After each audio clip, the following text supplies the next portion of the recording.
back to Naturally Nisha. Okay, so I'm excited for this video. As you guys can tell by the title, I asked my Instagram to ask me questions, give me questions and unpopular opinions to speak on, to talk about. So I'm excited. Okay.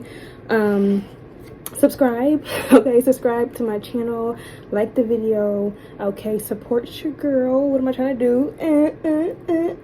Okay, yeah, support your girl. And yeah, let's get right into it. So we're gonna start off with the questions. I'm gonna also put the questions on the screen. Okay.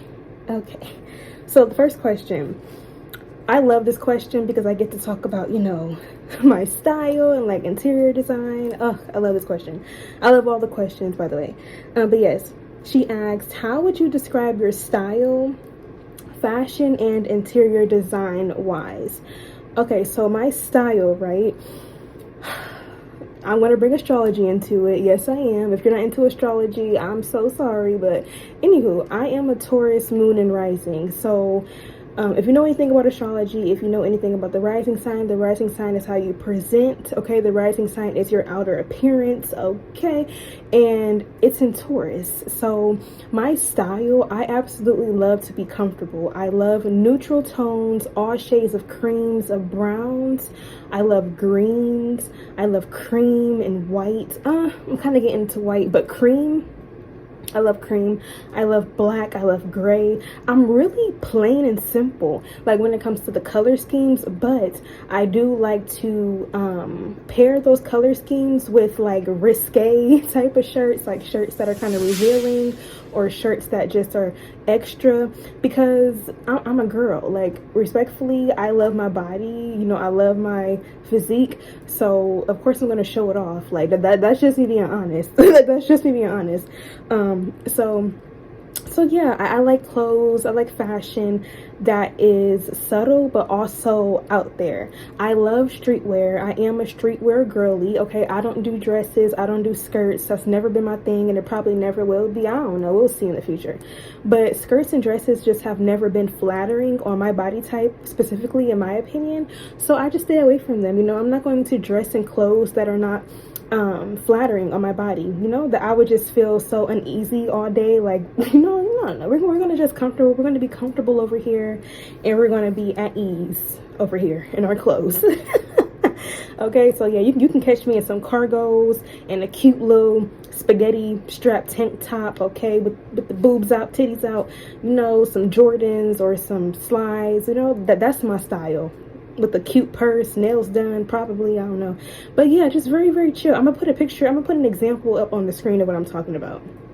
Yeah, that's my style, or that's my style, wherever it appears. Yeah. And when it comes to interior design, oh my gosh, you guys, I haven't even like discovered, well, I'm not gonna say discovered, I haven't even like branched out yet and like lived on my own to really like decorate the way that my soul desires when it comes to interior design. But I know for a fact when I move into my first apartment, first house, whatever the case, it's going to be very earthy. Okay, it's going to be very earthy. I do also want a lot of color, like paintings and colors, like oranges and greens and creams, you know. I just wanted to look and feel, emphasis on feel. It has to feel comfortable whenever I walk in and whenever guests walk in. Okay, so I'm just really big on things being comfortable and homey. Okay, I wanted to say at peace. Like, yeah, you got to feel at peace when you're in my place, and that's how you're going to feel. So yeah, interior design wise, like, I don't know, I may have to put a reference on the screen as well. I'm very big on visualizing, like seeing things visually. Like, I do better with visuals rather than explaining, because I am a visual learner. So I'm gonna put a visual up on the screen of like my ideal interior design look. Okay. So you guys get like a glance into what I'm talking about and like what I mean. But yeah, I like places, I like homes that look like museums, and I feel like that's how my first place is going to look. It's going to look like a museum. There's going to be so much going on, but it's all going to correlate. It's going to be beautiful. So yeah, all right. First question, and let me stop talking. All right, next question. What made me lock my hair? Woo, I love this question. So, what made me like my hair, honestly, was the fact that I was never embracing my natural hair back then. Like, before I liked my hair, I was constantly doing my hair. I was either doing twists or braids, or I had on a wig, or I was doing some kind of ponytail with the braid, or a ponytail in general. Like, I was so fixated on my hair always being done. Like, my hair always had to be done. Always had to be done. Like, I could never walk out the house. I could never walk around looking crazy. I'm still that way to this day, even with my locks. But before, it used to be like times 10. And it's my Taurus rising. Like, I always got to look put together. Like, if I don't look put together, if I don't feel like I look good, then it's going to be a bad day. Because I can't walk out the house looking crazy. I'm sorry. That's just not the life I live. Okay? It's just not the life I live. But yeah, like, I was doing my hair too much, and I was not embracing my natural hair, and it was a problem. It was very problematic. Like, it was to the point where nobody ever saw my natural hair. I barely saw my natural hair. You know, I would take out a hairstyle and boom, the next hairstyle would be in the next couple of days. Like, I didn't even give my natural hair a week to breathe, you know? So it was kind of impulsive, but I did also think about it, you know? I locked my hair very impulsively. I started my own lock journey. You know, I just one day went to the bathroom and was like, yep, today is the day I'm locking my hair. And I locked my hair. And here we are about, 2.5 years later. And they're doing their thing. They're doing their thing. So I'm very happy. I absolutely love my hair. Oh, I love my hair. Just anywho, so yeah, that's why I locked my hair. I locked my hair to embrace my crown. I locked my hair to embrace my natural beauty, my natural hair, and my natural hair texture. So yeah, it feels good to be able to walk around comfortably in my natural hair without feeling insecure, you know? Because that's how I was before. I was like insecure with my natural hair being out. So look how the tables have turned, okay? All right. Last question for this video. I love this question. Oh, I love this question. I'll put it on the screen. He asked, how would you guide women into having a spiritual journey? Okay. I would first and foremost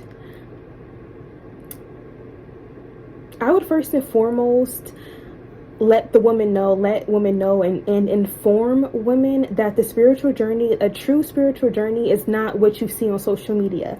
Okay, I mean, there are legit people on legit spiritual journeys that document their journeys. Yes, listen to them. Yes, you know, take in that information. But there's also a lot of people who are talking about spiritual journeys online, or that don't have the right perception of what an actual spiritual journey is. And it's very toxic and it's not legit. So I would just first and foremost like guide women into how to have an authentic spiritual journey. And I would also emphasize that the woman actually be ready to embark on this journey, because it is not easy. It is not a walk in the park. You will be shedded. You will be like ripped for all you have. Literally, okay, emotionally, mentally, financially, like literally, you will be ripped for all that you have, because the point of a spiritual journey is to peel back all of the superficial layers, is to peel back all of the 3D layers, and to really tap into your soul, your spirit, okay, who you are within your vessel, who you are on the inside. It's spiritual, you know, who you are. When it comes to your higher self, when it comes to the energetic fields, who are you energetically? Okay, that's the main point of a spiritual journey, is to tap into what is real, okay, what is legit, you know, because we live in a world where everything is fake, everything is BS, everything is fake, everything is processed, everything is just glossed over.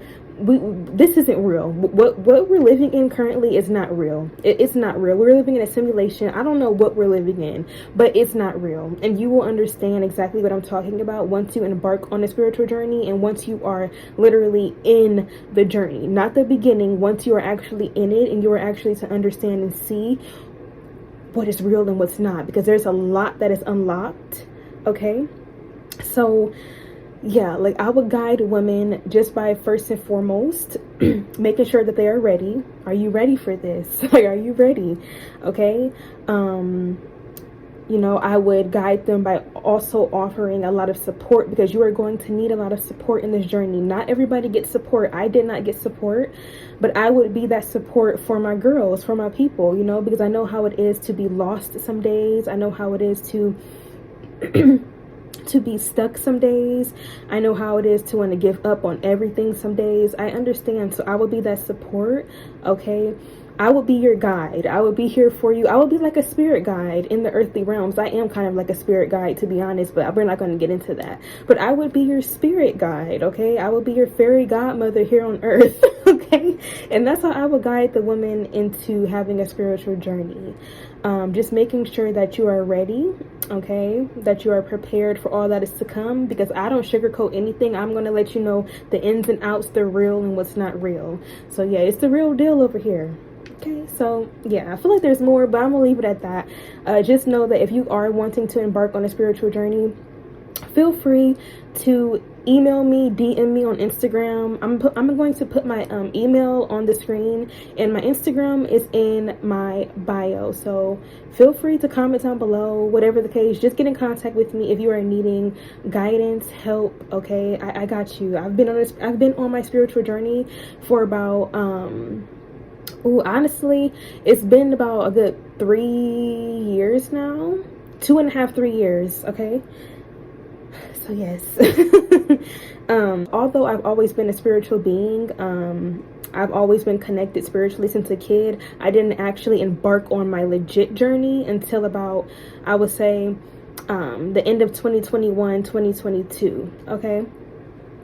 So yeah, now we're going to hop into the unpopular opinions portion, and woo! I love unpopular opinions. I'm not going to lie. I love controversy. I love controversial conversations. It's just interesting. I like to hear everybody's point of views, everybody's thoughts. I like to unpack what needs to be unpacked. So here we are. The first unpopular opinion, she asked, or she said, what's your take on more celebrities having children without being married?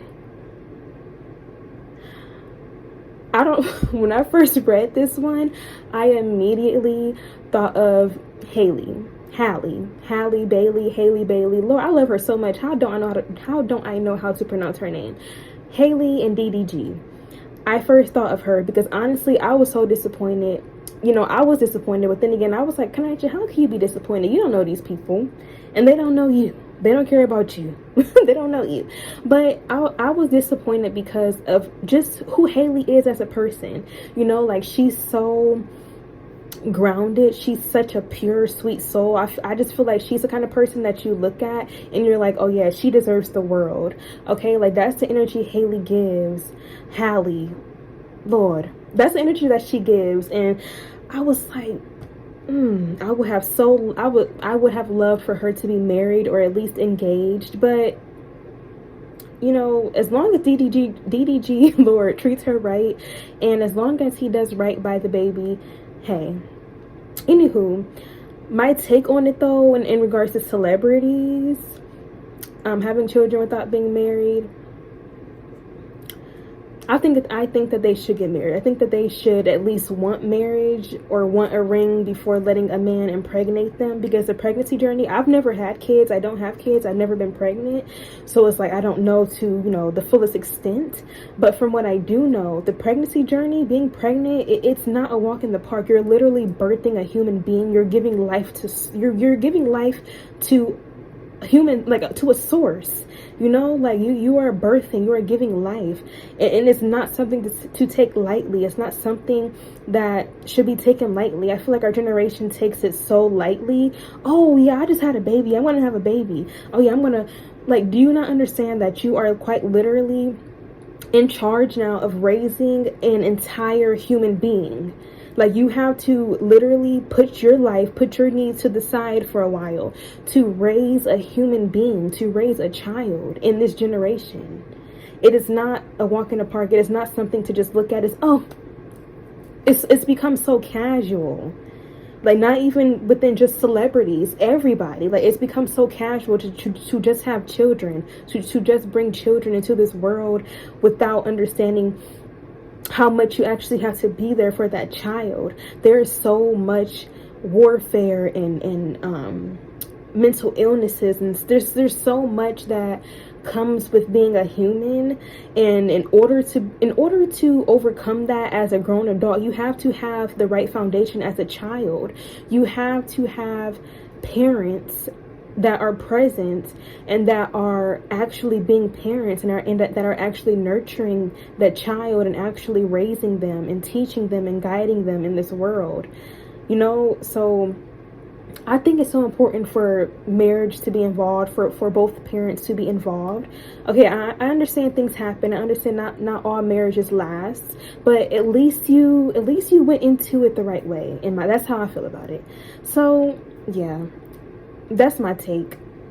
Please make sure that you and your partner are locked in for real, and that you guys are locked in, and that you guys have each other's back to the end before you decide to bring in a damn child, before you decide to bring a human into this world.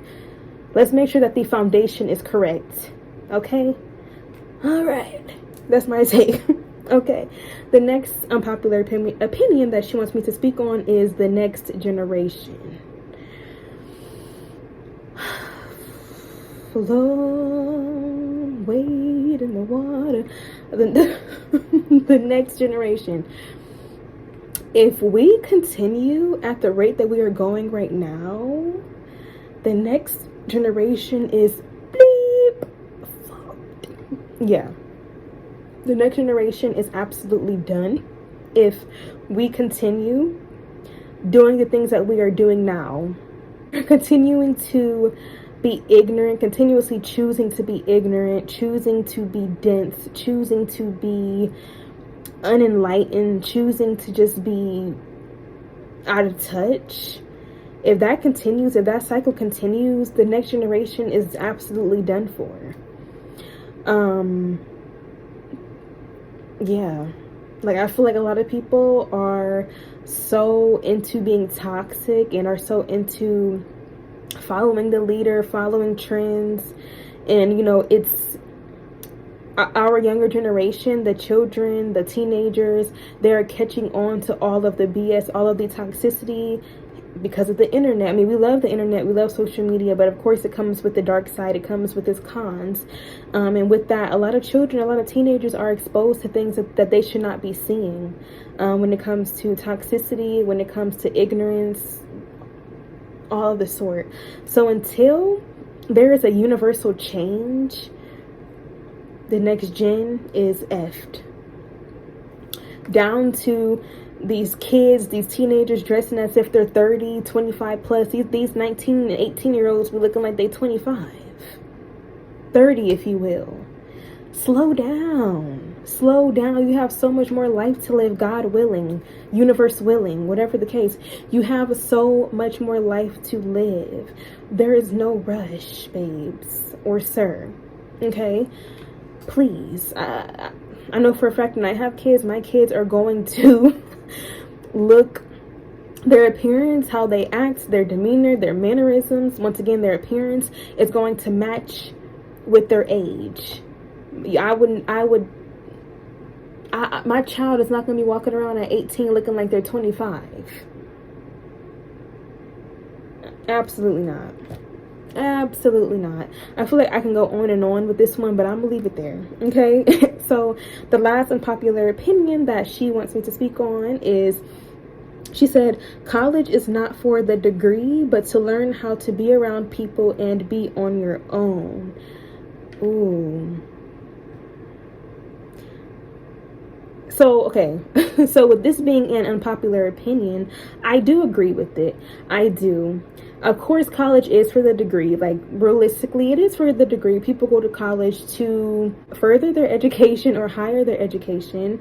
But I feel like college opens a lot of doors when it comes to being social, when it comes to friendship, okay? When it comes to building community, and when it comes to learning how to be independent, and when it comes to learning how to live on your own. College is definitely that place to do that. So I was like, I kind of agree with this one. College it's not fully for the degree. No. Because a lot of people go to college just to break free from home. A lot of people think of college as a way to become independent. Like their first, if you ask somebody, so how do you feel about college? When you thought about college, when you thought about your journey embarking on going to college, what did it mean for you, or what does that mean for you? I feel like a lot of people would say, what it means for me is to learn how to be independent, learn how to stand on my own, learn how to live on my own, and explore life and explore other humans on my own, and just be an adult. I feel like that would be most people's first answer from what I've heard as well. So yeah, that's a good one. That's a good one. Let me know what you guys think in the comments. Let me know what you guys think in regards to any of these topics. But yeah, I love this video. I love talking. I loved answering the questions and diving into the unpopular opinions. I will catch you guys in the next video. Be sure to like and subscribe if you resonate with my energy. And I will catch you guys next time. All right. Bye.